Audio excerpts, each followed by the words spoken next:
What it feels like to be an adult. Welcome to my channel, Just Passing Through. Please like, share, and subscribe to Just Passing Through. It will help my channel to grow. I don't have much, but what I do have is enough.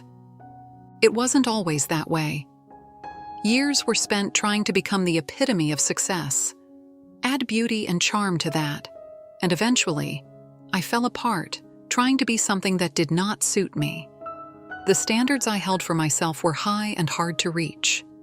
It took me years, but finally I realized I did not have to be that way.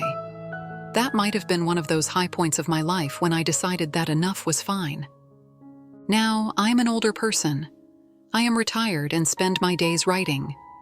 These are mostly personal essays, considering how time has passed, how I've changed over the years, and how what was important once no longer seems important at all. When I worked, I was like any other person with a job. I got dressed with a view toward acceptable. I was never a shiny shoes and elegant clothes sort of person who worked in a bank or a fancy corporate office. We were casual in the office, and that suited me fine. Some years ago, I was worried that we would not have enough money to pay our rent. I was so worried I couldn't seem to concentrate on anything else. My spirit guide asked me, "When have you ever not had a roof over your head?" I calmed down. Now, as a retired person, I rarely get dressed, choosing instead to go the cozy bathrobe and fluffy slippers route. I no longer drive. I rarely go outside. I am happy writing, thinking, meditating, and chasing my thoughts wherever they might lead. I write with a view toward healing myself and maybe hopefully helping others. I try to write with the wonder of a child. I write to help those people fixated on ideas that ultimately serve no one, myself included.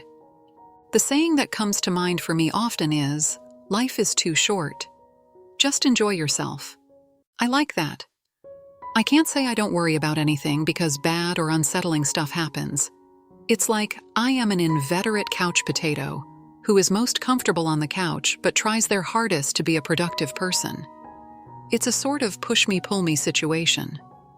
I spent some time this morning remembering things from when I was a child that were upsetting to me. I never told another human being about most of this stuff because I was supposed to be brave and responsible. I was the eldest, after all. I realize now that stuff can still bring me to tears, distant memories, and fear.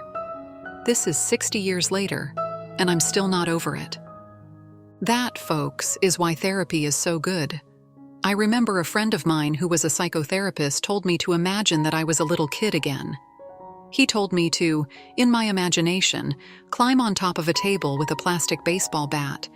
He told me to whack on the person who had injured me.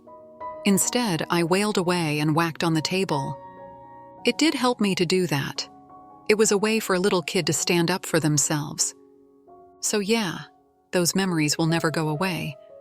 But I'm an adult now. I can take care of my inner child better than anybody can. Another thing is that I thought I would be fixed after a while. I didn't realize that a person heals in stages. So, when the errant, disturbing thought pokes its head up out of the earth to look at me, I can use my trusty plastic baseball bat, beat it on the ground, and make the scary thoughts go away. Each time the intervals in between will get longer and longer, until finally, I will feel grown up enough to handle things like an adult. Maybe I'll be 75 by then. Thanks for taking the time to watch this story. Please click on the like, share, and if you'd like to see more content like this, the subscribe button. It helps the channel to grow. Written by Pauline Evanosky.